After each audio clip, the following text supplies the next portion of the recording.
Hey guys, so I just wanted to make a video on slippage just because a lot of people don't realize how this can affect you, especially when you're trading with a larger account, if you're trading with a funded account, or you're trading with your own account. Slippage is primarily where price basically either gets very volatile during high impact news, during high spread hours, low liquidity markets, anything that can really change the volatility of a instrument. So slippage can occur when basically taking a position and you've set a stop loss, but because of the volatility in the market, you've lost more than your stop loss. Now, yes, that's absolutely possible. There is something that some brokers do that is called guaranteed stop loss, that it basically can prevent you from taking a loss in slippage, but usually it incurs a commission or the position size. Yeah, it's usually just a commission on top. So I just want to kind of just show you in a demonstration of how it works. So let's just say that we're taking a trade, and in this particular trade we're trading to this low. Okay, so this is the point where we're trading to here. As we can see, up until this point here, we can see that inside the price, if I can just hide that, let's block that off. Let's make it a nice dark color. Yeah, so we can see that price is over here, and let's just say that we are in this position and we're waiting, and then boom, let's just say that we had an entry over here.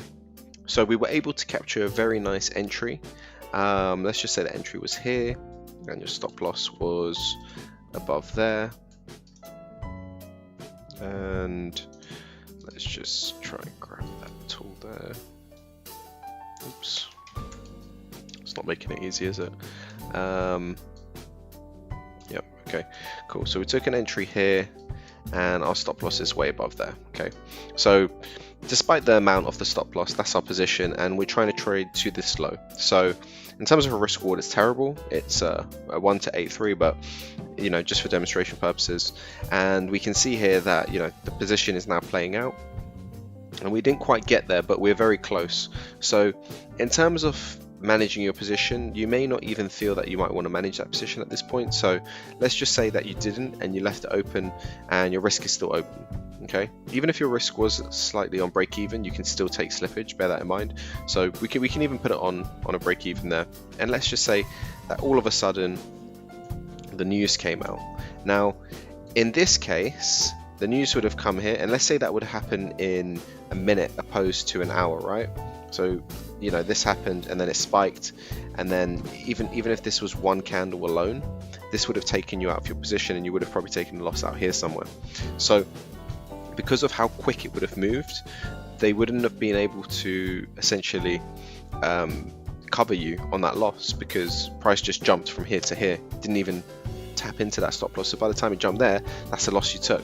But in this case, our stop loss was there, came here, and then it jumped and came up here, and then because it was there, we took a loss at this point here, which could have been, in this case, maybe 2% of your portfolio. So that's how slippage can be very, very dangerous. Now, sometimes as well, slippage can occur when you enter the position on the market.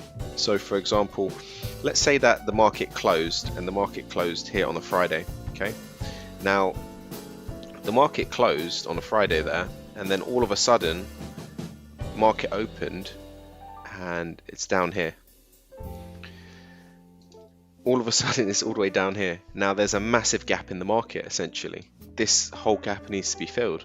Essentially we can't obviously see that gap at this point, because it's not obvious. But if the gap was here, for example, and basically price basically gapped all of that, and then now it's down there, and you were in a position, and let's say that you negligently opened a buy position, or for whatever reason you opened a buy position over here, stop loss was, let's say, there, and you were aiming to go high because you thought, oh look, huge volatility, let me get involved in that, and then the market closed and you're stuck in this position. Not only do you pay swaps holding over the weekend, overnight, but when the market opened, it gapped against you, meaning that you took slippage as well. So that's another form of slippage that can occur. Another form of slippage that you should also be aware of is during high spread hours. So let's say during this period here, where we'll just remove this candle here, all of a sudden you are trading and you didn't realize the time, and it comes to for the UK, let's say 10 o'clock, right? So when it hits 10 o'clock, we get spreads for an hour and high spreads. So we're aware that obviously spreads can get very volatile.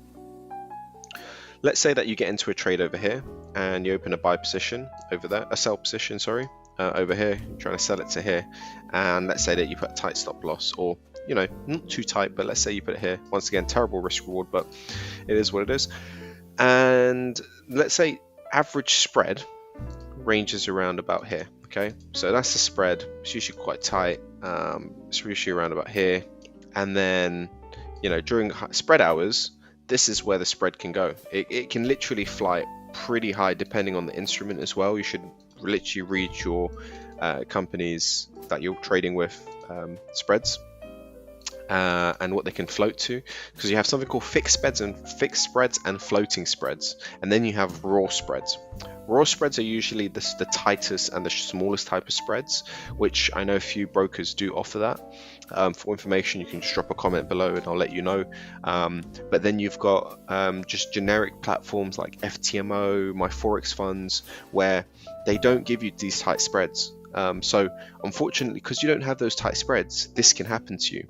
So let's say that you're trading and you have a 1% stop loss there, and all of a sudden, what happens is price goes from current price action, and then basically the spread opens and you're taking out for your position and you're taking out over here. So not only did you have 1% stop loss here, you were taking out for almost, let's say 2% or 1.5%, which for some funding companies, you would have violated a rule at that point due to slippage. And then they will tell you, well, you should be aware of these things. So not a lot of companies will care much. You violate a rule, but that's how slippage can occur. So your stop loss could be here, high spreads come in, and boom, you're taken out instantly. It doesn't like, the spreads don't move like this. They literally just jump, and that's your spreads all of a sudden. So that's something that can also really affect you as a trader. So be aware that slippage is not usually something that people are aware of and they plan for, but you need to be understanding that when you're trading, what times you're trading, how you're trading, and how slippage can take effect.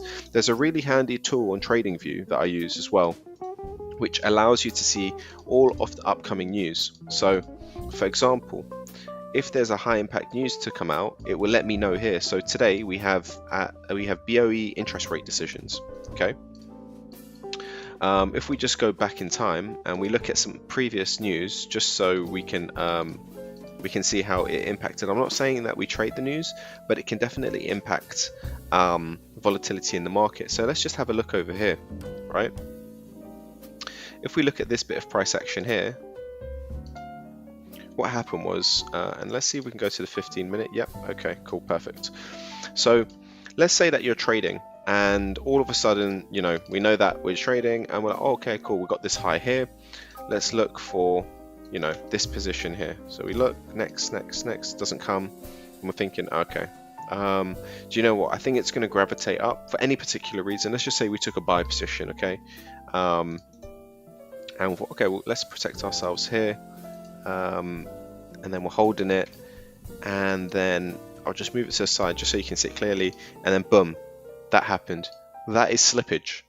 That is the news coming out causing slippage in your account, and you've basically just either missed the position or you've taken a bigger loss than you anticipated. That could have been 1%, and that's one of the reasons why I kind of decided that I'm not going to be trading 1% risk, but I'm always aware of my news.